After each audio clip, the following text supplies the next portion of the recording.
بسم الله الرحمن الرحيم رب أعني على ذكرك وشكرك وحسن عبادتك رب اشرح لي صدري ويسر لي أمري واحلل عقدة من لساني يفقهوا قولي سبحانك لا علم لنا إلا ما علمتنا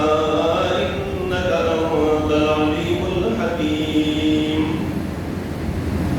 الحمد لله وكفى وسلام على عباده الذين اصطفى أما بعد فأعوذ بالله من الشيطان الرجيم بسم الله الرحمن الرحيم يا أيها النبي إنا أرسلناك شاهدا ومبشرا ونذيرا وداعيا إلى الله بإذنه وسراجا منيرا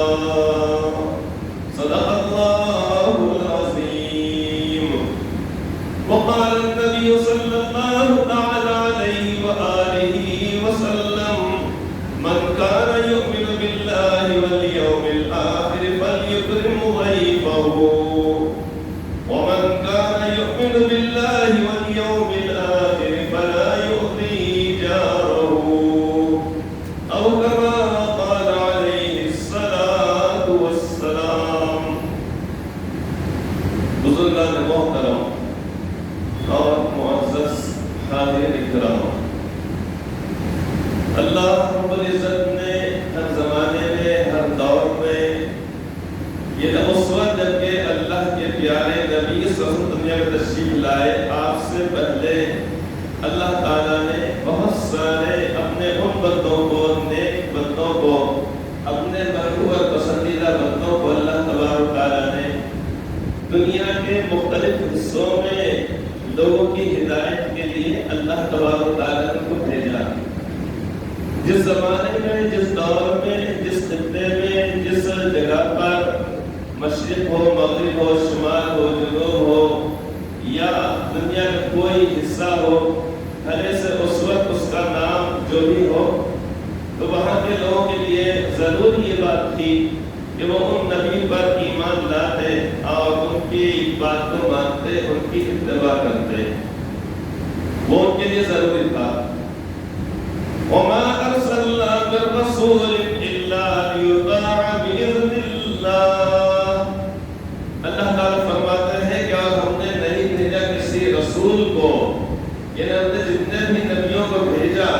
جس زمانے میں جس دور میں وہ اسی لیے بھیجا گیا تاکہ ان کی اطاعت کی جائے ان کی بات کو مانا جائے فرما برداری کی جائے اور ان کی بات پر عمل کیا جائے احکامات چاہے وہ اس موقع پر وہ الگ الگ ہو نمازیں تو شروع ہی سے تمام امتوں کے اوپر فرض ہے اسی طریقے روزوں کا بھی معاملہ ہے نوعیت اس کے اندر ایک الگ رہی ہے لیکن نماز تو شروع ہی سے فرض ہے اس امت کے لیے اللہ رب العزت نے جو چیز متعین فرما دی ہے کہ دن و رات میں 5 وقت کی نمازیں پڑھی جائے گی اس کا طریقہ بھی احادیث پاک میں پھر مزید وضاحت حضرات ائمہ مجتہدین نے سیدنا حضرت امام ابو حنیفہ حضرت امام مالک حضرت امام شافعی اور حضرت امام احمد ابن حنبل رحمۃ اللہ علیہ اجمعین اور دیگر ائمہ کرام ان حضرات نے قرآن کریم اور احادیث پاک سے مسائل کو مستنبط کیا کہ قرآن حکیم میں فرمایا گیا اس کی شرح اس کی تشریح حدیث پاک سے ہوئی اور قرآن و حدیث کے مجموعے سے انہوں نے امت کے سامنے ان مسائل پر دیا جو مسائل پیش آئیں گے قیامت تک کے لیے اور ہر زمانے میں ہر دور میں ایسے قابل اور جید علماء کرام دنیا کے اندر موجود ہیں اور موجود رہیں گے کہ جو اس وقت کے حالات کے لحاظ سے امت کی رہبری اور رہنمائی کریں گے جس وقت جو حالات پیش آئیں گے جو کہ اللہ تبارک و تعالیٰ نے حضرات اور علماء کرام کو نبیوں کا وارث بنایا ہے نبیوں کا وارث بنایا ہے، اور انبیاء کرام علیہم السلام روپیہ پیسہ مال و زر یا جائیداد زمینات اپنے ترکے میں نہیں چھوڑتے، بلکہ انما ورثوا العلم فرمایا گیا ہے، وہ اپنے یعنی وراثت کے اندر علم کو چھوڑ کر جاتے ہیں۔ تو قرآن کریم اور احادیث پاک یہ دو چیزیں ہمارے لیے مستمد ہے، اس کے ذریعے سے امت کے سامنے امت کے پاس یہ جس وجہ ضرورت پیش آتی ہے۔ اب آج سے 14 سال پہلے یا 12 سال پہلے 1000 سال پہلے جو بات پیش آئی اس وقت کے علماء کرام نے وہ پیش کی، آج سے 800 سال پہلے 600 سال پہلے 1000 سال پہلے 200 سال پہلے 100 سال پہلے یا آج کے دور میں نئے نئے جو مسائل جو آ رہے ہیں، نئی نئی جو چیزیں آ رہی ہیں، بطور خاص اس طریقے بینک کا معاملہ ہے، قرض کا معاملہ ہے، سودی لین دین کا معاملہ ہے۔ سودی لین دین تو ہمیشہ سے حرام ہے، لیکن نئی نئی جو شکلیں آئیں گی تو اس کو عوام الناس اپنے طور پر حل نہیں کر سکتی۔ چلیے جو علماء کرام ہوں گے، اللہ تبارک و تعالیٰ نے جن کو ایک صلاحیت سے نوازا ہے، وہ امت کے سامنے ان چیزوں کو رکھیں گے، بتلائیں گے کہ یہ حلال ہے، یہ حرام ہے، یہ جائز ہے، یہ ناجائز ہے۔ اس لیے کہ نئی نئی چیزیں، نئے نئے اسکیمات اور نئی نئی چیزیں دنیا کے اندر پیش آتی رہتی ہیں، جو نوجوانوں کو راغب کرتی ہے۔ یہ ایسا کر لو اتنے ہزار کو گناہ مل جائے گا، یہ ایسا کر لو اتنے لاکھ مل جائے گا، یہ ایسا کر لو ایسا ہو جائے گا، ویسا ہو جائے گا۔ اب اس کا حل کہاں پہ آپ کو ملے گا؟ اس کا حل ملے گا ہم جلیل علماء کرام کے پاس، جو مسائل کو جو قرآن کریم اور احادیث پاک کے اندر موجود ہیں ان کے ذریعے سے اس کی روشنی میں مسائل کو حل کر کے امت کو بتائیں گے۔ تو ہر زمانے کے اندر جو 1,00,000 سے زیادہ نبی دنیا کے اندر تشریف لائے ہیں، تو ان تمام قوموں کے لیے جو قوم جس زمانے کے اندر موجود تھی ان کے لیے ضروری تھا کہ وہ دین کے شریعت کے احکامات کو اس زمانے میں جو یہ حضرات انبیاء کرام علیہم السلام جو تعلیمات تھی، جو بتایا کہ اللہ تعالیٰ کا یہ حکم ہے اور اس کے اندر اللہ تعالیٰ کی نظر خوشنودی ہے، لہذا اس کو یعنی ماننا، اس پر عمل کرنا اس وقت کی قوم کی ذمہ داری۔ اخیر میں چونکہ حضرت رسول اکرم صلی اللہ علیہ وسلم دنیا میں تشریف لائے ہیں اور آپ کے بعد اب کوئی نبی دنیا میں بحیثیت نبی نہیں آئیں گے، لا نبی بعدی فرمایا گیا حدیث پاک کے اندر کہ میرے بعد اب کوئی نبی نہیں ہے۔ آپ نے فرمایا اگر کوئی شخص نبوت کا، رسالت کا دعویٰ اگر کرتا اگر ہے تو وہ جھوٹا ہے، کذاب ہے، باطل ہے، اس کا وہ دعویٰ باطل رہے گا، وہ جھوٹا شخص ہے وہ۔ اور اسلامی مملکت اگر ہوگی، اسلامی مملکت میں اگر کوئی دعویٰ کرے گا اس کو مہلت دی جائے گی 3 دن کی، جیسے کہ کوئی مرتد ہو جائے، اسلام سے پھر جائے یا اگر دعویٰ اگر کرے تو پھر اس صورت اس کو مہلت دی جائے گی۔ اگر وہ اپنے گناہ سے باز اگر آ جاتا ہے عقیدے درست کرنا ٹھیک ہے، ورنہ پھر وہ اسلامی حکومت اس کو قتل کر دے گی اسلامی مملکت کے اندر اگر کوئی شخص دعویٰ کرے۔ جو کہ آپ نے دنیا میں تشریف لانے کے بعد اب اللہ تبارک و تعالیٰ نے اس مبارک سلسلے کو مکمل کر دیا، ختم کر دیا۔ ما کان محمد ابا احد من رجالکم ولکن رسول اللہ وخاتم النبیین۔ اس آیت پاک میں یہاں پر بتایا گیا ہے کہ آپ اللہ تعالیٰ کے رسول ہیں اور خاتم النبیین ہیں۔ خاتم عربی میں کہا جاتا ہے، انگوٹھی کو کہا جاتا ہے، ہاتھ میں جو پہنی جاتی ہے۔ سونے کی انگوٹھی پہننا مردوں کے لیے حرام ہے۔ چاندی کی انگوٹھی کی مقدار ہے 4 ماشے، اس کو پہنا جا سکتا ہے۔ تو ہوتا یہ کہ جب بادشاہ لوگ یا حکام، بڑے بڑے حاکم فرما روا جب کسی کے پاس کوئی خط روانہ کرتے، احکامات نافذ کرتے،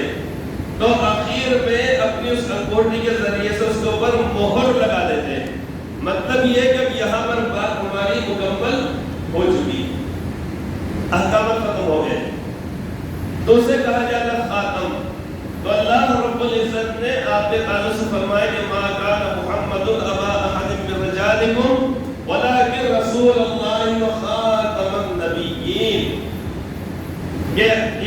کے حصے میں ترجمانی ہے، لیکن یہ اللہ کے رسول ہیں اور خاتم النبیین ہیں، یعنی آپ پر اس سلسلے کو مکمل کر دیا گیا۔ اب قیامت تک کسی کو نئی شریعت دے کر، نئے احکامات دے کر کسی کو نبی اور رسول کے حیثیت سے بھیجا نہیں جائے گا۔ سیدنا حضرت عیسیٰ علیہ السلام جو دنیا میں تشریف لائیں گے، ملک شام میں دمشق کی مسجد کے اندر، وہاں جامع مسجد کے اندر، وہاں پر مینارے سے فرشتے واپس لے کر آئیں گے، تو آپ جب دنیا میں تشریف لائیں گے تو دنیا میں کوئی نئی شریعت پیش نہیں کریں گے۔ آپ دنیا میں تشریف لائیں گے ایک مرتبہ، جو کہ زندہ آسمان پر اٹھا دیے گئے ہیں، اور قیامت سے پہلے آپ ضرور تشریف لائیں گے۔ قیامت کی نشانیوں میں سے ایک نشانی ہے، لیکن آنے کے بعد اب یہ نہیں کہیں گے کہ لوگوں انجیل کے اوپر عمل کرو جو آپ کو کتاب دی گئی تھی، وہ یہ نہیں کہیں گے، کوئی نئی شریعت پیش نہیں کریں گے۔ اب یہی شریعت، یہی دین، یہی اسلام، صرف یعنی احکامات ہر شریعت کے اندر الگ الگ رہے، قوموں کے مزاج کے لحاظ سے، حالات کے لحاظ سے۔ اس کو ایک مثال سے یوں سمجھا جا سکتا ہے، ایک ماہر طبیب، ماہر ڈاکٹر موجود ہیں، وہ اپنے دواخانے کے اندر موجود ہیں۔ اب باہر سے ایک مریض کو بھیجا جا رہا ہے، لہذا اس مریض کی تشخیص کی جائے گی، آلہ لگا کر دیکھا جائے گا، تھرمامیٹر دیکھا جائے گا، لہذا اس مریض کے لیے وہ ڈاکٹر صاحب الگ دوا تجویز کریں گے۔ دوسرا مریض آیا، اس کے لیے اس کے مزاج کے لحاظ سے، اس کو بخار ہے، بخار کی دوا، اس کو کھانسی ہے، اس کو کھانسی کی دوا، اس کے پیٹ میں مروڑ ہے، اس کی دوا، کسی کو پیچش لگے خدا نخواستہ، اس کی دوا۔ تو اگر 10 مریض اگر آ رہے ہیں تو 10 مریضوں کو دوا الگ الگ الگ الگ دی جائے گی۔ ڈاکٹر تو ایک ہی ہے، لیکن مریضوں کے اعتبار سے کہ اس شخص کے لیے کون سی چیز مفید ہے، اس کو پیچش کی دوا دینا ہے چونکہ پیچش لگ گئی ہے، لہذا اس کو وہی دوا دی جائے گی، کچھ اور نہیں دی جائے گی۔ گھٹنے میں کسی کے اگر درد ہے تو سر کے درد کی دوا نہیں دی جائے گی، بلکہ وہی دوا دینا پڑے گا۔ تو جو مرض لاحق ہے اس کے مطابق دوا دی جائے گی۔ تو اسی طریقے سے قوموں کے مزاج کے اعتبار سے، مزاج و طبیعت کا خراب ہونا نہیں، کسی کے اندر اکھڑ مزاجی ہے، کوئی سخت مزاج ہے، کوئی نرم ہے، لہذا احکامات اسی کے مطابق وہاں پر دیے گئے۔ لیکن جب آپ دنیا میں تشریف لا چکے اور آپ نے فرما دیا یا ایھا الناس قولوا لا الہ الا اللہ تفلحوا، او کما قال علیہ السلام، اے لوگوں تم کہہ دو کہ اللہ تعالیٰ ایک ہے اور آپ کی نبوت اور رسالت پر ایمان لے کر آ جاؤ، تفلحو، تو تم کامیاب ہو جاؤ گے۔ اب کیا ہے، قیامت تک آنے والے تمام انسانوں کے لیے، چاہے پہلے وہ یہودی تھے، چاہے پہلے وہ نصرانی تھے، آتش پرست تھے یعنی آگ کی پرستش کرتے تھے، مجوسی تھے، کسی مذہب کے برقائب تھے، اب وہ تمام کے لیے ضروری ہو جاتا ہے کہ آپ پر ایمان لانا اور آپ نے جو احکامات پیش کیے ہیں اس پر ایمان لانا، یقین کرنا، اور اس بات کا یقین کرنا کہ آپ اللہ تبارک و تعالیٰ کے آخری نبی اور رسول ہیں۔ یہ ضروری ہو جاتا ہے، یہ سب کے لیے ضروری ہو جاتا ہے، اور اسی کے اندر اللہ رب العزت نے قیامت تک کے آنے والے لوگوں کی کامیابی اور نجات آخرت میں رکھی ہے۔ وہاں پر آخرت میں نجات اور چھٹکارا جو ہوگا، دوزخ سے جو بچاؤ ہوگا، جنت میں جو جگہ ملے گی، اللہ رب العزت کے عرش کے سائے میں جو جگہ ملے گی، اس صراط پر جو آسانی سے جو گزرنا ہوگا، نام اعمال جو سیدھے ہاتھ میں ملے گا، وہ صرف اور صرف اور صرف اسلام اور ایمان اور کلمہ طیبہ لا الہ الا اللہ محمد رسول اللہ، اور اس کے علاوہ آمنت باللہ وملائکتہ وکتبہ ورسلہ والیوم الآخر والقدر خیر وشر اللہ تعالی والبعث بعد الموت، یعنی ایمان جو ہے، آخرت پر ایمان، اللہ تعالیٰ پر ایمان، آسمانی تمام کتابوں پر ایمان، تمام نبیوں پر ایمان، اچھی اور بری تقدیر کے اوپر ایمان، مرنے کے بعد اٹھائے جانے پر ایمان، جنت اور جہنم کے اوپر ایمان۔ ایمان کا مطلب یقین کامل ہے۔ جب یہ چیز کی جائے گی، کوئی شخص دل و جان سے جب اس کا اقرار کرے گا، تب اس کو آخرت میں ہمیشہ ہمیشہ کے لیے کامیابی اور نجات ملے گی، ہمیشہ ہمیشہ کی وہ جنت کے اندر وہاں پر وہ رہے گا۔ اللہ تعالیٰ کو دیدار اس کے اندر ہوگا۔ اللہ رب العزت کی طرف سے فرشتے آ کر سلام پہنچائیں گے، سلام قولا من رب الرحیم، سورہ یاسین شریف کی آیت بات ہے۔ یہ فرشتے آ کر اللہ تعالیٰ کی جانب سے اہل جنت کو سلام کہیں گے۔ کتنی زیادہ خوش نصیبی کی بات ہے۔ کوئی ہمارا دوست یا ملنے جلنے والا یا کوئی قریب ہمارا دوست علیہ السلام کہلوا دیا گیا تو انسان کتنا خوشی ہوتی ہے۔ ضلع کلیکٹر نے اگر سلام کہلوا دیا، وزیر اعظم نے مثال کے طور پر کسی اسلام مملکت کے اندر، یا اسی طریقے سے صدر جمہوریہ نے کسی اسلام مملکت کے اندر ایک اس شخص کو جو جھوپڑ پٹی میں رہتا ہے، کتنی زیادہ خوشی ہوگی۔ تو اللہ تبارک تعالیٰ کی طرف سے فرشتے آ کر سلام کہیں گے کہ اللہ تعالیٰ تمہیں سلام کہتے ہیں، اور پھر اللہ تعالیٰ کا دیدار تو وہاں پر ہوگا ہی۔ وجوہ یومئذ ناظرۃ الی ربها ناظرۃ، قرآن کریم میں فرمایا گیا ہے کہ اس روز بہت سارے چہرے تر و تازہ ہوں گے، ان کے اوپر بشاشت ہوگی، خوشی کے آثار ہوں گے، چمکتے اور دمکتے ہوئے ہوں گے۔ وجوہ یومئذ ناظرۃ الی ربها ناظرۃ، وہ اپنے پروردگار کا، اپنے اللہ تبارک و تعالیٰ کا وہاں پر جنت کے اندر وہاں پر دیدار کریں گے۔ تو یہ تمام چیزیں اس وقت حاصل ہوں گی جب کوئی شخص ایمان لے کر آئے اور نبیوں پر اس زمانے میں، اس دور میں، جس زمانے میں جس دور میں جو نبی تھے ان پر ایمان لائے، اور قیامت تک کے آنے والے تمام لوگ کامیابی اسی کے اندر ہے، آپ کی اتباع، آپ کی فرما برداری ہے۔ یہ مہینہ جو چل رہا ہے یہ ذی الحجہ کا مہینہ ہے، اور یہ ماہ مبارک جس کے اندر ایک سنت ابراہیمی پر ہم عمل کرتے ہیں، سنت ابراہیمی پر، اس پر عمل کیا گیا۔ اللہ تبارک و تعالیٰ ہمارے اس عمل، یہ جو قربانی کو اللہ تعالیٰ قبول فرمائے، اور پھر اللہ تعالیٰ ہم سب کو قیامت تک کے آنے والے سارے لوگ اللہ تعالیٰ اس سنت ابراہیمی پر عمل کی سب کو توفیق عطا فرمائے، آمین ثم آمین۔ قرآن حکیم میں اللہ رب العزت نے ان کا جگہ جگہ پر ذکر فرمایا ہے، تذکرہ فرمایا ہے۔ اس کا حضرت ابراہیم علیہ السلام، جن کو ابو الانبیاء کہا جاتا ہے، نبیوں کے والد کہا جاتا ہے،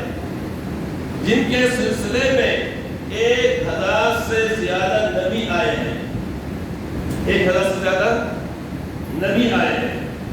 خود اللہ کے نبی صلی اللہ علیہ وسلم کا جو شجر مبارکہ ہے اور آپ کا سلسلہ مبارک ہے، وہ جا کر حضرت ابراہیم علیہ السلام سے ملتا ہے، ان سے جا کر ملتا ہے۔ یہ اسی مبارک سلسلے کے اندر آپ ہیں کہ حضرت ابراہیم علیہ السلام کے صاحبزادے حضرت اسماعیل علیہ السلام، اور پھر آگے چل کر اس مبارک سلسلے میں اللہ کے لاڈلے نبی صلی اللہ علیہ وسلم۔ تو قرآن کریم میں اللہ تبارک و تعالیٰ نے جگہ جگہ پر ان کا ذکر فرمایا ہے، جگہ جگہ پر ذکر فرمایا گیا ہے۔ ایک جگہ پر فرمایا گیا 26 پارے کی آیت بات ہے، آخری صفحے کے اوپر ہے، هل أتاك حديث ضيف إبراهيم المكرمين۔ ایک تو وہی ہے کہ بہت ساری آزمائش طرف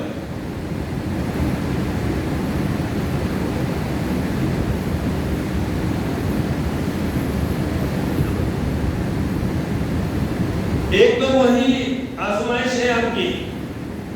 یا آپ کے اندر ڈالا جا رہا ہے تو اس موقع پر اللہ تعالیٰ کی جو مرضی ہے اس کے اوپر راضی، اس پر راضی۔ چھوٹے کم سن بچے کو، شیرخوار بچے کو لے جا کر چھوڑ دو خانہ کعبہ کے پاس، جہاں پر کوئی انسان، کوئی چرندہ، کوئی پرندہ وہاں پر ہے نہیں، کھانے پینے کا کوئی انتظام نہیں، لہذا اللہ تعالیٰ کی مرضی کے مطابق وہاں پر جا کر چھوڑ دیتے ہیں۔ پھر بچہ جب اس لائق اور قابل ہو جاتا ہے کہ وہ چلنے لگے، 10 11 12 13 سال کی عمر کی عمری کا زمانہ ہے، لہذا خواب میں جب دکھایا جاتا اور آگے میں فرماتے ہیں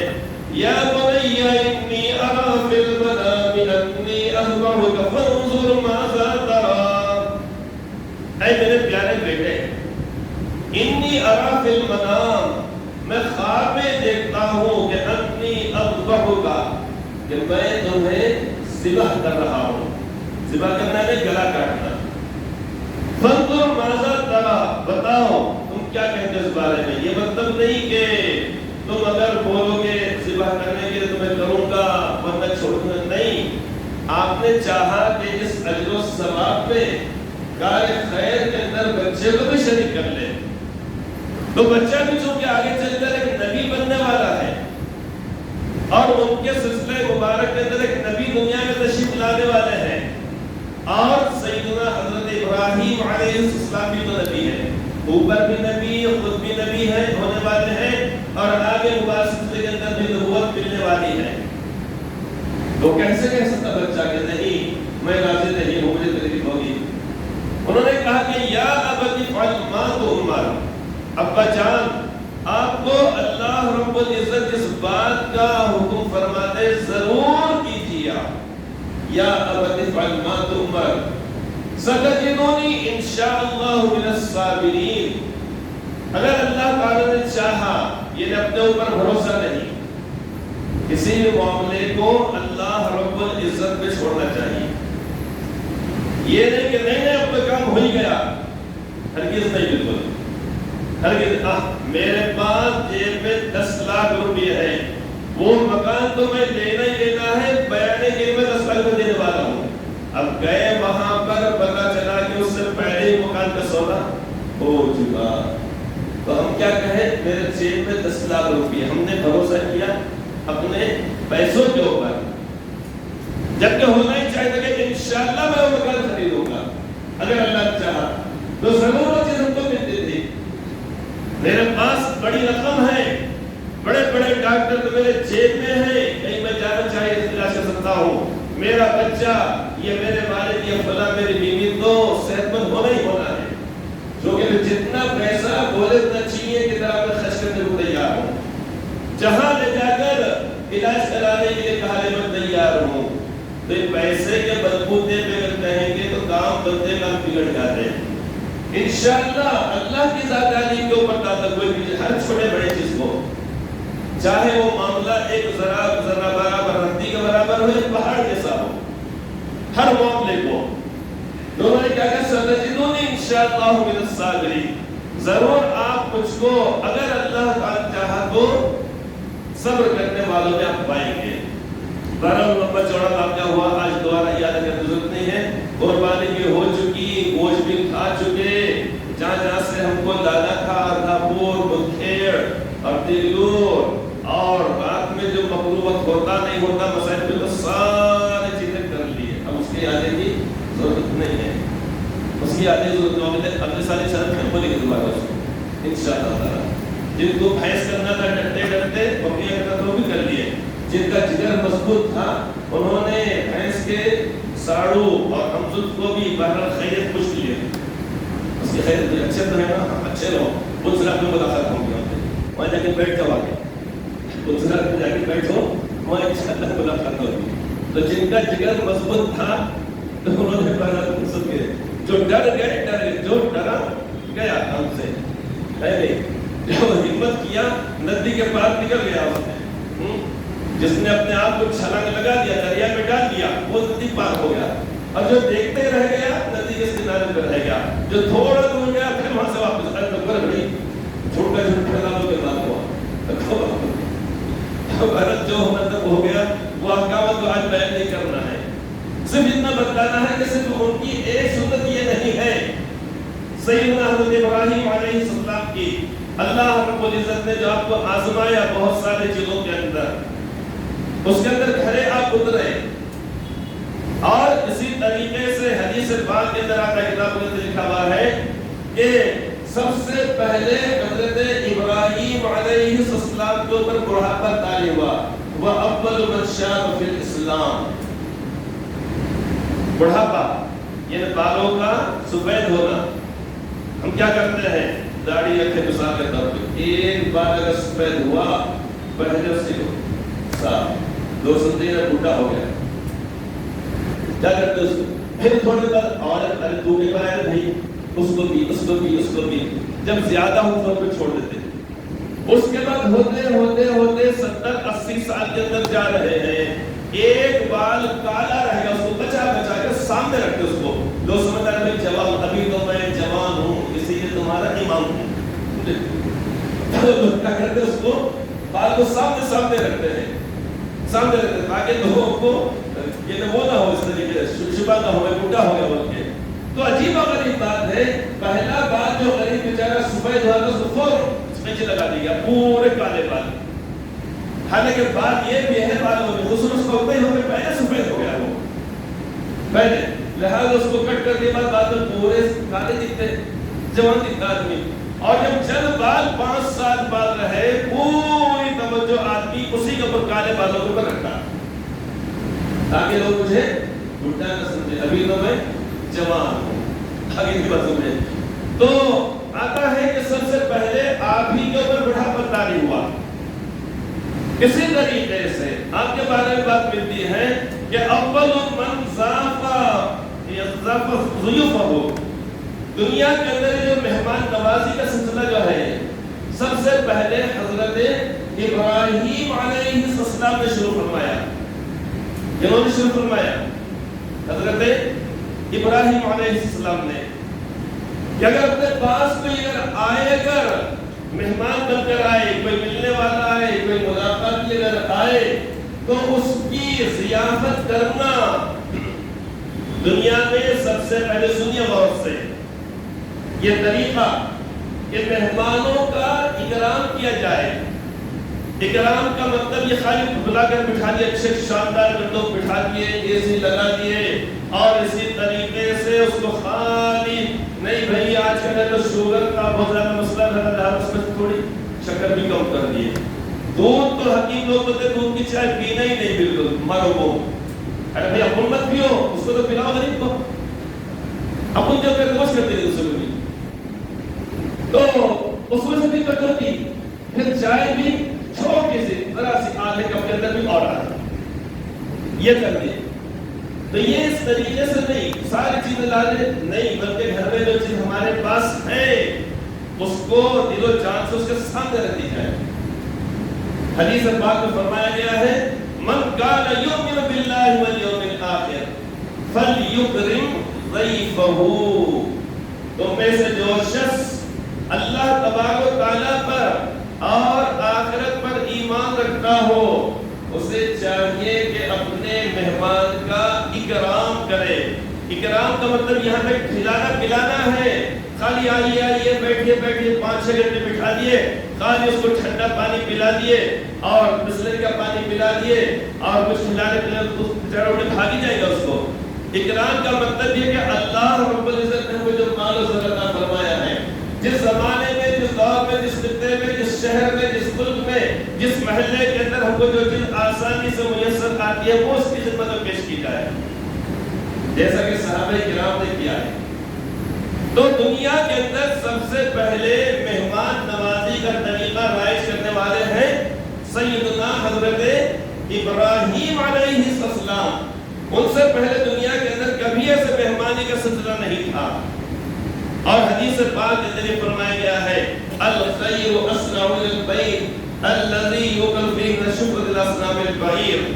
آپ فرماتے ہیں کہ خیر اور برکت ہم کیا کرتے ہیں، باہر سے جا کے تختی لے کر آئے، دکان و مکان کی خیر و برکت کے لیے یہاں ایک تختی، وہاں ایک تختی، وہاں ایک تختی، وہاں ایک بڑا تختہ، اور ڈنڈی پہ ڈنڈی مار دے، ڈنڈی مارے ڈنڈے مارے، ڈنڈی مارے ڈنڈے مارے، سائیکل چلاتے ہیں ڈنڈے مارے، پہلے چھوٹے چھوٹے ڈنڈا مار دیتے، کھینچی مار دیتے۔ اب وہ ڈنڈی ماریں گے تو دکان و مکان کی خیر و برکت کے لیے تختی کچھ کام آئے گی کیا بتائیے؟ یقیناً اس کا حروف مقطعات ہے، اللہ کا کلام خیر و برکت سے خالی ہے، لیکن وہ خیر و برکت نہیں آنے والی۔ تو حدیث پاک میں فرمایا گیا ہے کہ خیر اور برکت اس گھر میں اتنی تیزی سے آتی ہے جیسا کہ اونٹ کے کوہان کے اندر چھری چلتی ہے. اونٹ کا جو کوہان ہوتا ہے پیچھے جو ہوتا ہے نا پیٹھ کو اوپر ہوتا ہے کوہان بولتے ہیں اس کو, بہت نرم ہوتا ہے, اس کے اندر چھری چلائی بہت جلدی سے نیچے آ جاتی ہے. تو حدیث پاک میں تشبیہ دی گئی ہے کہ جس گھر میں کھلایا اور پلایا جاتا ہے, آج کا زمانے میں تو بہت آسان ہے, پہلے لوگوں کو نہیں آسان ہے. بیوی کو بولیں گے اگر بیگم میرے 2 سال ذرا بنا کر کے تم کو ہلدا ہے کیا نہیں جی ہلدا یہ کام کر دے گا کیا کر انہیں آیا ارے میں بچوں سنبھالوں پوٹا پاٹیوں سنبھالوں پودر نوازوں دیکھوں کہ تمہارے مہمان ہو جائے اس واسطے کوئی چھاجا کی ضرورت نہیں. دکان کے جتنے شہر کے اندر ہوٹل وغیرہ ہے دوسری چیزیں ہیں سب کے نمبرات اپنے پاس لے لینے کے جیسے مہمان ہے وہ کھٹ کھٹ کھٹ کھٹ آنے سے مدد کرتی ہے پوری. اب آج کل تو اتنی سہولت ہو رہی ہے کہ ٹماٹر دہی بھی لا کر دے رہے ہیں 10 20 25 50 میں زیادہ لے رہے, لیکن جانے میں جو پیٹرول لگتا تھا وقت سے وہ نہیں بچ جا رہا ہمارا. آج کا زمانہ اتنا آسان ہو گیا. ٹرین میں ہم نظام آباد کو اگر جا رہے ہیں تو وہاں پہ جانے سے پہلے آگے ہمارا سفر اگر ہے تو اس سے پہلے اگر ہم بک کر لیے تو ہمارے جانے سے پہلے آپ کو وہاں پر پلیٹ فارم پہ رہے گا, پھر ڈبے میں لا کر کہے گا یہ لیجیے آپ کو سب سامان. اتنی آسانی ہو گئی ہے. اس لیے آج کے زمانے میں اپنے بیویوں سے گھر والیوں سے زیتون بیج سے چھاجا کرنے کی ضرورت نہیں پڑتی ہے. زیتون بیج سے چھاجا کرنے کی ضرورت نہیں, بس سیدھی بات ایک آرڈر دیے منگا لیے, دیوان خانے کے اندر اپنا قبضہ رکھنا کسی اور کو آنے دینا نہیں بس, اور اس کے اندر ضیافت کرنا چاہیے. تو سب سے پہلے ضیافت انہوں نے کی ہے. یہ بات یاد رکھیے, سنت اور قرآن فرمایا کیا تھا یہ قربانی تمہارے والد بزرگوار حضرت ابراہیم علیہ السلام کی سنت ہے. تو یہ بھی ان کی سنت ہے کہ آنے والے مہمان کا اکرام کیا جائے, ضیافت کی جائے. یہ نہیں کہ مہمان آنے کے بعد چہرے کے اوپر 10 بج رہے تو اس وقت 12 بجے شروع ہو جائے. ابھی 2 گھنٹے باقی ہے, ابھی 12 بجے 12 بجے کتنے گھنٹے باقی 2, مگر چہرے کے اوپر گھڑیاں سے تیز کر رہی کہ مہمانے کا کم وقت آ گیا. یہ نہیں, اور جو چیز ہے پیش کی جائے, پیش کرنے والے نے بھی اس کے اندر خفت بس نہیں کرنا, اور اسی طریقے سے میزبان نے بھی اس کو کمتر اور حقیر نہیں سمجھنا چاہیے. یہ نہیں کہ آتے تو اچھا تھا, ٹھہرتے تو اچھا تھا, صبح پہ ناشتہ کر کے جاتے تو اچھا تھا.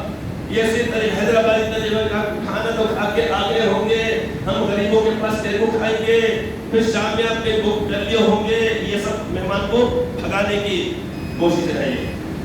تو مہمان ہی نواز, مہمان نوازی تو شروع کیجیے. تو مہمان آنے کے بعد کیا ہونا چاہیے, چہرے کے اوپر مسکراہٹ ہے. میزبانی کا یہ تقاضا کہ آئے مہمان تو مسکرا دو. سنیے بڑی بہت بڑی شاندار بات ہے. بعد والے کے اوپر عمل نہیں کرنا ہے, پہلے دوسرے کے اوپر عمل کرنا ہے, دوسرے کے اوپر عمل نہیں کرنا, وہ نشکٹ چلے جائے گی. ہے میزبانی کا یہ تقاضا کہ آئے مہمان تو مسکرا دو, مگر طبیعت یہ چاہتی ہے گلے ملو اور گلا دبا دو. الحمدللہ رب العالمین. اس کے اوپر